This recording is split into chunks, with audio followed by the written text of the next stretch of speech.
오늘 함께 나눌 말씀의 제목은요, 갈대상자입니다. 갈대상자. 구원은 우리의 믿음의 가장 큰 소망입니다. 말씀을 전하면서 이 구원이란 단어 얼마나 많이 얘기했을까 이런 생각을 해보지만 그래도 이 구원이 실제가 되는 것이 우리의 삶의 가장 큰, 우리 인생의 가장 큰 성공이다라고 그렇게 믿습니다. 구약 성경을 보면 오늘 우리가 이제 갈대상자와 관련해서 주님께서 모세를 다시 한번 이렇게 떠올리게 하셨습니다. 그래서 하나님께서 모세를 택하셔서 이스라엘 민족을 구원하시는 과정 가운데 하나님께서 그렇게 말씀하시는 것 같았어요. 정말 하나님께서 모세의 삶에 행하시는 그 구원의 역사가 우리의 삶에도 똑같이 일어나고 있다.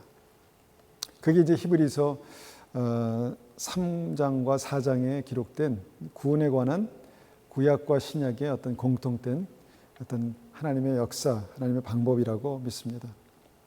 그래서 하나님께서 선택하신 모세의 삶을 한번 이렇게 들여다보면요, 그의 탄생부터 삶의 여러 가지 어떤 우여곡절 가운데 하나님께서 역사하신 구원의 비밀, 구원의 진리가 있구나를 생각해 보게 됐습니다. 그래서 그것을 오늘 말씀을 통해서 한번 생각해 보기 원합니다. 출애굽기 1장 1절부터 출애굽기 1장 6절부터 10절까지. 이 볼륨 조금만 높여 주시겠어요? 조금만 볼륨을 높여 주세요. 6절부터 10절까지 제가 받도록 하겠습니다. 얼마 후에 요셉과 그의 형제들과 그 시대에 살았던 사람들은 다 죽었습니다. 그러나 이스라엘 백성은 자녀를 많이 낳아 그 수가 크게 늘어났습니다. 그들은 매우 강해졌고 이집트는 그들로 가득 차게 되었습니다. 그때 새 왕이 이집트를 다스리기 시작했습니다. 그 왕은 요셉이 누구인지를 알지 못했습니다. 그 왕이 자기 백성 이집트 사람들에게 말했습니다. 이스라엘 백성이 너무 많아서 그들은 우리보다 강해졌다. 그러니 그들에 대해서 무슨 계획을 세워야겠다. 그렇게 하지 않으면 그들의 수가 더 늘어나게 되어 만약 전쟁이라도 일어나면 그들은 우리의 적과 한편이 되어서 우리와 맞서 싸운 후에 이 나라에서 떠날 것이다. 하나님께서 요셉을 통해서 이스라엘 백성들을 이집트로 옮기셨습니다. 그리고 이스라엘 백성들을 복 주셨습니다. 그래서 요셉이 살아있는 동안 이스라엘 백성들이 정말 그 보호와 번영을 누리게 됐죠. 근데 문제는 요셉이 죽고 난 다음에 문제였습니다. 요셉이 죽고 난 다음에 요셉을 모르는 새로운 왕이 이집트를 다스리게 되었다라고 상황을 설명하고 있습니다. 그래서 이집트 왕이 이제 이스라엘 백성들을 이제 다른 시각으로 보는 것입니다. 그들이 볼 때 이스라엘 백성들의 부흥과 번영은요, 그들에게 위협이 되었습니다. 그래서 바로 왕은 이들을 뭔가 없앨 수 있는, 이들의 어떤 영향력을 뭔가 죽일 수 있는 방법을 생각하면서 아주 악한 계획을 세우죠. 15절 16절입니다. 17절까지 받들어 읽겠습니다. 십브라와 부하라고 하는 히브리 산파들이 있었습니다. 이 산파들은 히브리 여자들이 아기 낳는 것을 도와주는 일을 했습니다. 이집트 왕이 이 산파들에게 말했습니다. 히브리 여자들이 아기 낳는 것을 도와주다가 분만대 위에서 잘 살펴보고 만약 아기가 딸이면 그 아기를 살려주고 아들이면 죽여버려라. 하지만 그 산파들은 하나님을 두려워하는 사람들이었습니다. 그래서 그 산파들은 왕의 명령한 대로 하지 않았습니다. 그들은 남자아이들도 다 살려주었습니다.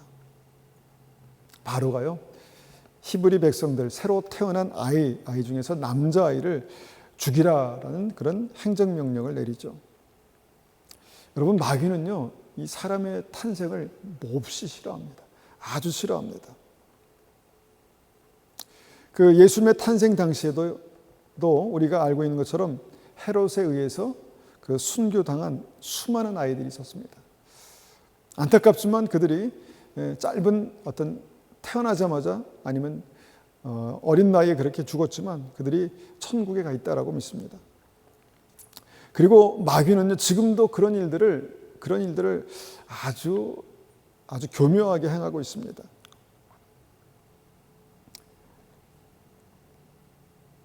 동성애가 저는 바로 그것이라고 생각합니다. 자주 얘기는 하지 못하지만 동성애는요, 다음 세대를 죽이려는 마귀의 역사입니다. 그러니까 아기를 낳는 것이 축복인데, 생육하고 번성하는 것이 축복인데 남자와 남자, 여자가 여자가 어떻게 아이를 갖겠습니까?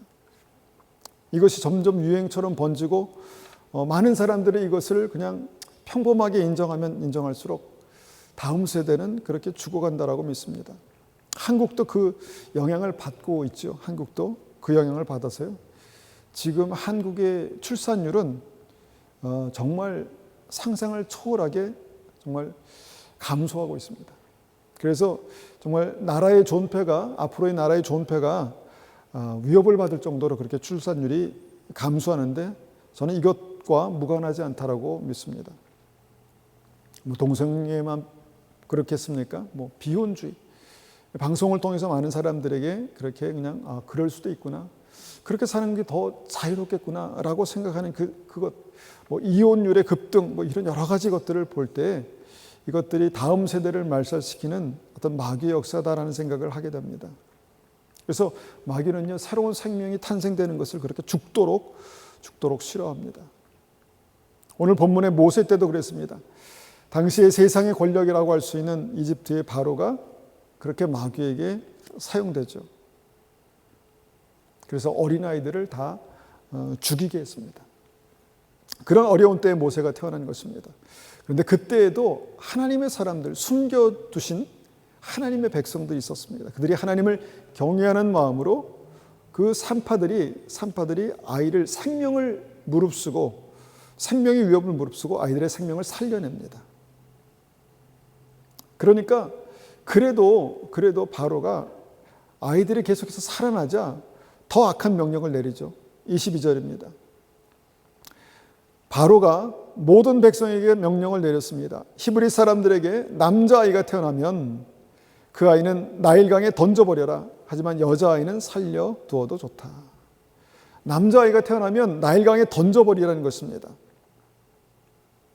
어떻게 살아있는 아기를 강에 던져 죽이려고 합니까? 그러니까 사단이 하는 짓은요, 똑같습니다.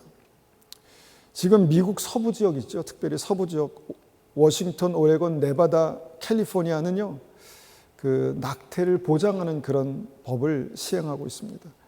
그러니까 합법적으로 그 태아를 죽일 수 있는 그런 법이죠. 그러니까 엄마의 권리를 보호한다라는 차원에서 그것을 법으로 보장하고 있습니다.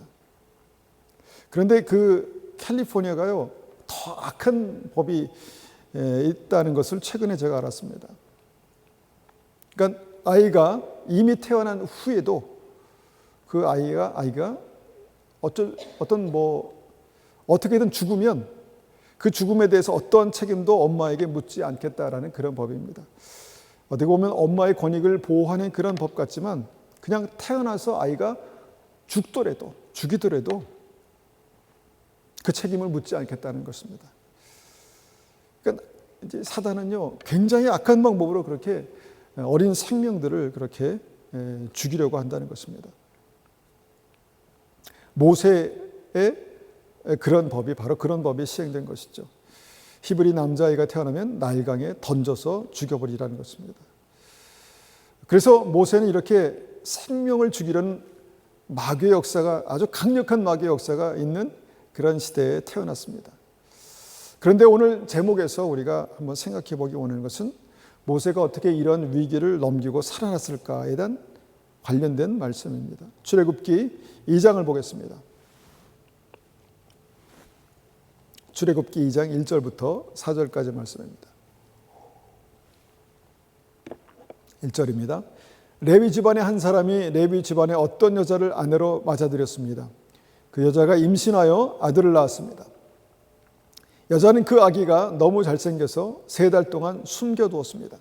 하지만 3달이 지나자 더 이상 아기를 숨길 수 없었습니다. 그래서 여자는 파피루스 상자, 그러니까 갈대 상자죠. 갈대 상자를 가져다가 역청과 나무진을 칠해서 물에 뜰 수 있게 만들었습니다.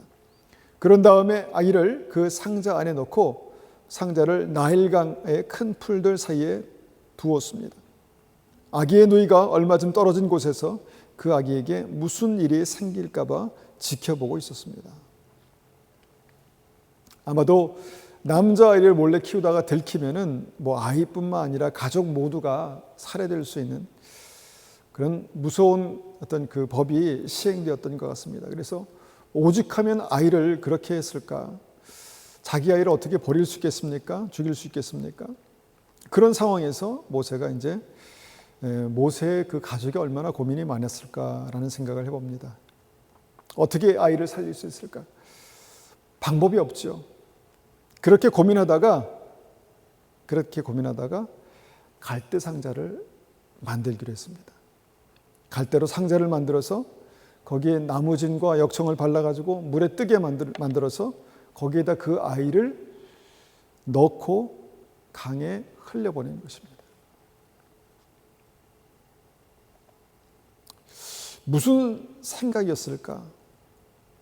아이를 살리고 싶지만 아이를 죽이는 것이 정말 도저히 용납이 안 되지만 엄마가 아이를 살릴 수 있는 최선의 방법, 지금 내가 할 수 있는, 지금 그들이 할 수 있는, 엄마가 할 수 있는 최선의 방법이 이것뿐이었다는 것입니다. 갈대 상자를 만들어서 역청을 칠하고 아이를 담아서 밀봉해서 씌워서 띄우는 것입니다. 그렇게 해봤자 아이가 며칠이나 살 수 있을까요? 하루나 살 수 있을까요? 그런데 그게 최선이었습니다. 그런데 말씀 보니까 그렇게 던져놓고 끝난 것이 아니라 아마 모세의 엄마가 그 딸 미리암을 시켜서 그 상자를 지켜보라고 했던 것 같습니다. 멀리서 그 상자가 어떻게 되는지, 어디로 흘러가는지 계속 지켜봤다는 것입니다. 이 말씀에서 생각해 볼 수 있는 것은 엄마 요게벳은요, 모세를 버린 게 아니라 하나님께 맡긴 것이구나 라는 생각을 하게 됐습니다. 버린 것과 맡긴 것은 굉장히 큰 차이가 납니다. 그러니까 모세를 버린 것이 아니라 하나님의 손에 맡겼다는 것입니다. 여러분, 이 작지만 엄청난 차이를 우리가 깊이 깨달아야 한다고 믿습니다. 아이를 나일강에 던져서 그냥 포기한 게 아니라 정성스럽게 갈대상자를 만들어서 역청을 바르고 거기에 소중한 생명 모세를 담아서 나일강에 띄워보냈다는 것입니다. 무엇입니까? 하나님께 맡긴 것입니다. 여러분, 우리가 살다 보면요, 이렇게 어쩔 수 없는 상황에서 나의 소중한 것을 떠나보내야 하는 상황을 만나게 됩니다.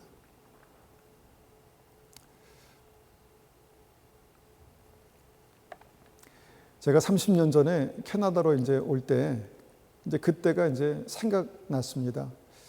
저희 부모님이 30년 전에 그 아들 가족, 저희 가족을 멀리 캐나다로 떠나보낼 때 어땠을까? 어떤 마음이었을까? 그런데 지금 와서 저희 삶을 돌이켜보면서 생각하게 되는 것은 그냥 단순히 떠나보낸 것이 아니라 하나님께 맡기셨구나라는 것을 깨닫게 되었습니다. 하나님께 맡기셨구나. 계속 새벽마다 그래서 기도하셨구나. 그래서 안부가 늘 궁금하셨구나. 우리의 소중한 것을 그렇게 떠나보내야 하는 때가 있다는 것입니다. 여러분, 그럴 때 우리의 마음은, 우리에게 그런 상황이 생긴다면 우리의 마음은 어떠할까? 한번 생각해 보십시오. 남들은 버렸다고 생각했지만, 남들은 포기했다고 생각하지만, 남들은 잃어버렸다고 생각하지만 하나님께 맡긴 것이다. 굉장히 다른 것이죠. 우리에게 그런 믿음이 필요하다는 것입니다. 내 손에 꼭 붙들고 있어야만 내가 살 것 같고, 내 손에도 꼭 붙들고 있는 것이 정말 완벽한 것 같지만 때로는 더 이상 붙들고 있을 수 없어서 정말 놓아야 되는 그때, 포기가 아니라 하나님께 맡기는 것입니다. 내 손을 떠나서 하나님의 손에 옮겨드리는 것입니다. 이것이 하나님께 맡기는 갈대상자의 믿음이다라고 믿습니다. 여러분, 우리 인생이요, 우리의 계획한 대로 되지가 않습니다. 행복하게 우리의 생각대로 그렇게 잘 살고 싶은데 인생의 순간순간마다 어려움을 만나고요. 그 어려움이 때로 모세의 시대에 모세가 느꼈던, 그의 가족이 경험했던 그런 위기로 그렇게 다가오기도 한다는 것이죠. 그리고 꽉 붙들고 있던 것을 어느 순간에 내가 놔야만 하는 그런 시기가 올 수 있다는 것입니다. 그때 이 갈대 상자에 담아 하나님께 맡기는 믿음을 생각해 볼 수 있다는 것입니다. 때로는 우리의 건강도 그렇습니다. 뜻대로 되지 않습니다. 우리의 미래도 그렇죠. 우리의 생각대로 되지 않습니다. 우리 자녀도 그렇습니다. 내 뜻대로, 내 생각대로 그렇게 뭔가 아주 똑똑하게 잘 키우고 싶은데 때로는 그렇게 해도 그것이 뭔가 좋은 결과로 나타나지 않는 때 하나님께 맡기는 것입니다. 자녀들이 자라서 독립할 때가 되면 더 그런 마음이 듭니다. 내 자식이 아니라 하나님의 사람이구나. 하나님께 맡겨야 되겠다라는 생각을 하게 되는 것이죠. 이 주제로 계속해서 말씀을 준비하다 보니까 저도 캐나다 와서 제 인생을 갈대상자에 담아서 마치 하나님께 띄워드린 어떤 그런 상황들이었구나라는 것을 생각해 보았습니다. 정말 때로는 대책이 없었고 계획대로 되지 않았고 그 다음에 뭐가 어떻게 될 것인가에 대해서 확신이 없었지만 그냥 저의 인생을 갈대상자에 담아서 하나님께 드리니까 하나님께서 저를 신학교로 인도하시고 그 다음에 저를 목회의 길로 인도하시고 그 다음에 여기까지 이렇게 흘러오게 하셨습니다. 그래서 믿음은 마치 갈대상자에 우리의 소중한 것을, 나의 소중한 것을 담아서 하나님의 은혜의 강물에 띄워놓는 것이구나, 이런 생각을 하게 됩니다. 다시 본문으로 돌아가 보니까 모세의 엄마 요게벳이 그랬다는 것입니다. 3개월 동안 아이를 정말 정성스럽게 보호했습니다. 생명이 다치지 않게. 어떻게 아이를 버립니까? 정성스럽게 보호했는데 더 이상 아이를 보호할 수 없는 그 상태가 돼서 마지막 내가 할 수 있는 최선, 마지막 내가 할 수 있는 가장 최선의 그 방법이 바로 갈대상자에 소중한 모세를 담아서 하나님께 맡기는 것입니다. 그런데 그렇게 하나님께 맡겼을 때 어떤 일이 일어납니까? 출애굽기 2장 5절에서 10절까지를 쉬운 성경으로 읽겠습니다. 2장 5절입니다. 그때 파라오의 딸이 목욕을 하려고 강으로 나왔습니다. 공주의 몸종들은 강가를 거닐고 있었습니다. 공주가 큰 풀들 사이에 있는 그 상자를 보고 몸종을 시켜 그 상자를 가져오게 했습니다. 공주가 상자를 열어보니 거기에는 남자아이가 울고 있었습니다. 공주는 우는 아이를 보자 불쌍한 생각이 들었습니다. 그래서 공주가 말했습니다. 이 아이는 틀림없이 히브리 사람의 아이일 거야. 그때 아기의 누이 미리암이죠, 나가서 공주에게 물었습니다. 제가 가서 이 아이에게 젖을 먹일 히브리 여자를 구해 올까요? 공주가 말했습니다. 그래, 그렇게 하여라. 그래서 아이의 누이는 가서 아이의 어머니를 데리고 왔습니다. 공주가 그 여자에게 말했습니다. 이 아이를 데려가서 나를 위해 젖을 먹여주면 내가 그 삭스를 주겠다. 그래서 여자는 그 아이를 데려다가 젖을 먹였습니다. 아이가 자라나자 여자는 아이를 공주에게 데리고 갔습니다. 공주는 아이를 자기 아들로 삼았습니다. 공주는 그 아이를 물에서 건져내었다 해서 그 아이의 이름을 모세라고 지었습니다. 모세의 출생의 비밀에 이런 스토리가 있었다는 것입니다. 엄마가 모세를 포기한 것이 아니라, 엄마가 모세를 버린 것이 아니라 그녀가 할 수 있는 최선의 방법, 그때 할 수 있는 최선의 방법으로 갈대상자를 만들어서 모세를 담아 하나님께 띄워보낸 후에 그때부터 무엇입니까? 하나님께서 역사하십니다.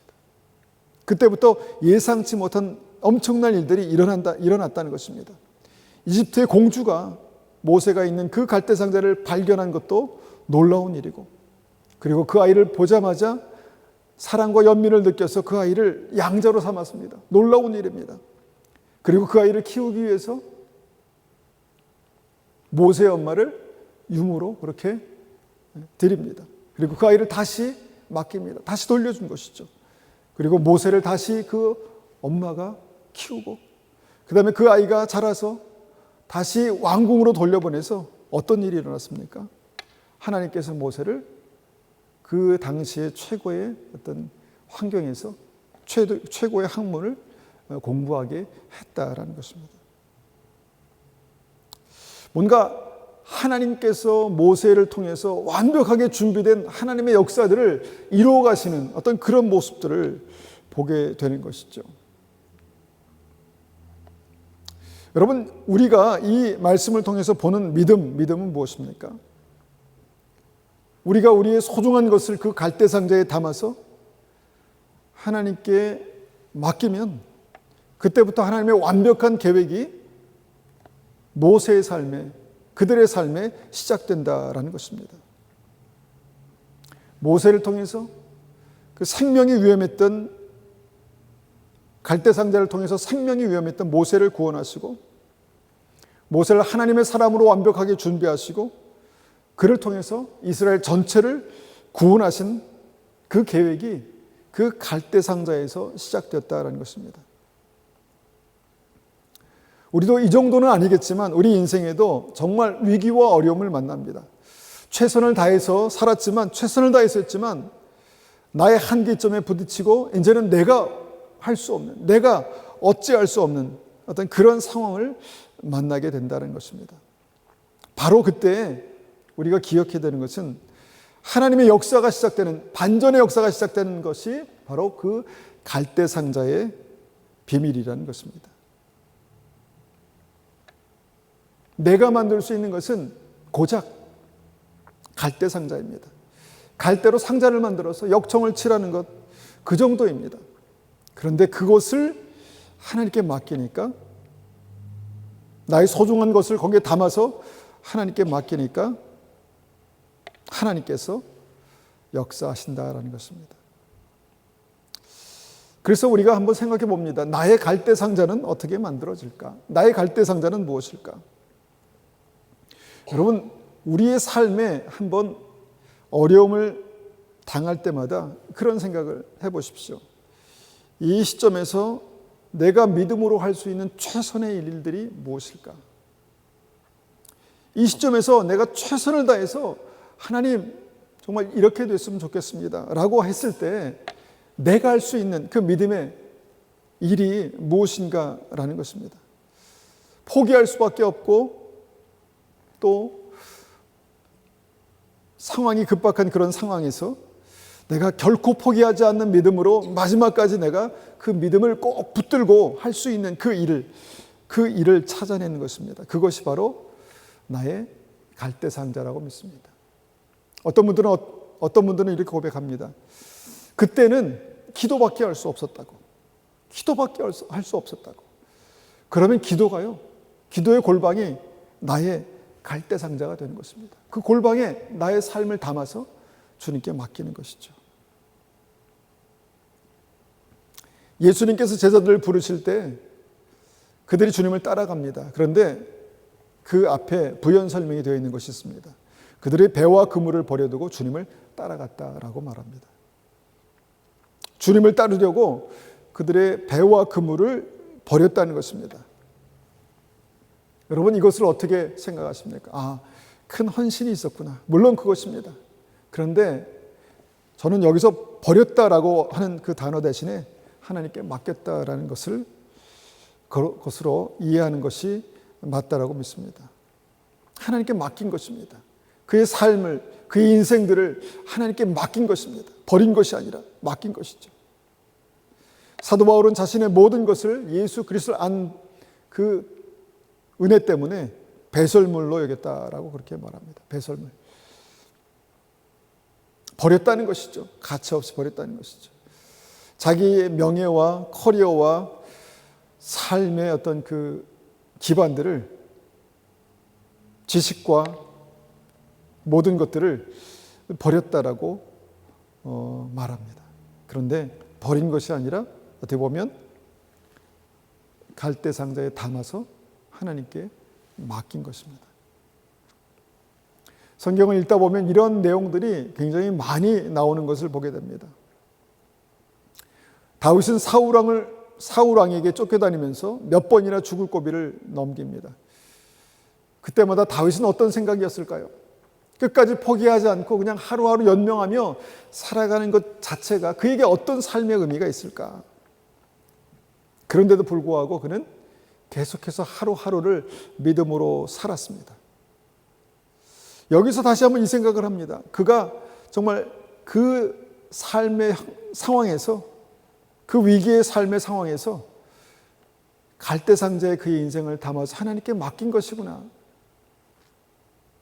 그래서 물이 흐르는 대로, 하나님의 역사가 흘러가는 대로 그렇게 그냥 그의 인생을 맡긴 것이구나. 그런데 하나님께서 그의 인생을 인도하시고 위기를 지나가게 하시고 결국은 이스라엘의 왕으로, 하나님께서 기름 부으신 왕으로 세우신다는 것입니다. 요셉은 어땠습니까? 요셉은 그 갈대상자에, 그의 갈대상자에 자기의 인생을 담아서 그렇게 하나님께 흘려보냈습니다. 그렇게 담아서 흘려보냈다는 것이 포기한 것이 아니라는 것을 우리는 그가 종으로 있었을 때, 보디발의 집에서 종으로 있었을 때 그가 하나님과 동행하는 모습을 통해서 알게 됩니다. 보디발의 노예였지만 그냥 하루하루를 믿음으로 살아냈습니다. 하루하루 힘겹고 정말 가슴이 무너지고 내 인생이 왜 이럴까라고 생각할 수밖에 없었던 노예의 삶이었지만 하루하루를 하나님께 맡기고 그의 삶이 하루하루 그렇게 주님의 은혜의 강을 떠내려갔다는 것입니다. 그리고 그의 갈대상자가 보디발의 집을 거쳐서 감옥으로 흘러가고 그 감옥에서도 믿음을 놓지 않고 버린 것이 아니라 하나님께 맡긴 그 인생이 그 삶 속에서 어떻게 됩니까? 하나님께서 그 사명의 자리에 결국은 올려놓으시는 것을 보게 된다는 것입니다. 그래서 믿음은요, 우리의 소중한 것을, 우리의 인생을 그 갈대상자에, 나의 믿음의 갈대상자에 담아서 하나님께 맡기는 것입니다. 여러분, 갈대상자에는요, 아무런 추진력도 없습니다. 노도 없고 키도 없고 선장도 없습니다. 그런데 그 갈대상자가 하나님의 은혜의 강을 흘러갈 때 우리는 그 구비구비마다 그곳에서 만나는 여러 가지 위기를 만날 때 왜 이 상황에서 내가 이것을 경험해야 되나? 내가 왜 이런 상황을 내가 그냥 믿음으로 받아들여야 되나? 라는 고민을 하게 되지만 그냥 믿음으로 그때 최선을 그냥 살아나갈 때 하나님께서 나의 믿음의 갈대상자를 정말 하나님의 가장 최선의 곳으로, 가장 선으로, 가장 선한 것으로 인도하실 줄을 믿습니다. 여러분, 이 갈대상자를 보면요, 모세의 갈대상자가 결국은 모세의 구원의 방주가 되었습니다. 어쩔 수 없는 상황에서 내가 할 수 있는 최선의 방법으로 갈대상자를 담아서 모세를 담았는데 결국은 그것이 갈대상자가 구원의 방주였다는 것입니다. 그런데 더 놀라운 것은 그 갈대상자에 담긴 모세를 통해서 모세가 담긴 그 갈대상자가 결국 이스라엘 백성 전체를 구원하는 구원의 방주로 그렇게 삼으셨다라는 것입니다. 그래서 말씀을 맺으면서 두 가지 질문을 한번 우리의 마음 가운데 한번 던져봅니다. 나의 갈대상자는 무엇입니까? 지금 내가 할 수 있는 최선의 일, 내가 지금 할 수 있는 최선의 일이 그냥 포기하는 것이 아니라 내가 할 수 있는 그 최선의 일을, 그 갈대상자를 만드는 것입니다. 그런데 그 갈대상자가 하나님은 무엇이라고 말씀하십니까? 그리고 두 번째는 그 갈대상자에 주님께서 무엇을 담으라고 말씀하실까요? 어쩔 수 없는 상황에서, 피할 수 없는 상황에서, 내가 할 수 있는 것이 정말 한계가 있는 그런 상황에서 내가 끝까지 믿음으로 하나님께 믿음으로 준비할 수 있는 그 갈대 상자를 만들어서 나의 삶의 소중한 것을 담아서 하나님께 맡길 때, 주님의 은혜의 강에 띄어보낼 때 주님께서 우리의 삶을 인도하실 줄 믿습니다. 생명길로 인도하시고 우리의 삶을 통해서 하나님의 영광을 보게 하실 줄 믿습니다. 우리가 이 말씀을 가지고 한번 같이 기도하겠습니다. 하나님, 우리의 인생이 우리가 뜻한 바대로 되지 않습니다. 하나님께서 역사하시고 인도하시는 그 삶에 고난이 있고 또 어려움이 있습니다. 그런데 그 고난과 어려움이 결국은 우리의 인생에 갈대상자를 만들게 하시고 그것을 주님의 손에 맡기는, 주님의 은혜의 강에 띄워보내는 그 역사가 있음을 다시 우리가 믿음으로 받아들이고 믿음으로 붙들고 주님 우리의 삶에 갈대상자를 주님께 띄워보냅니다. 그렇게 한번 같이 기도하겠습니다.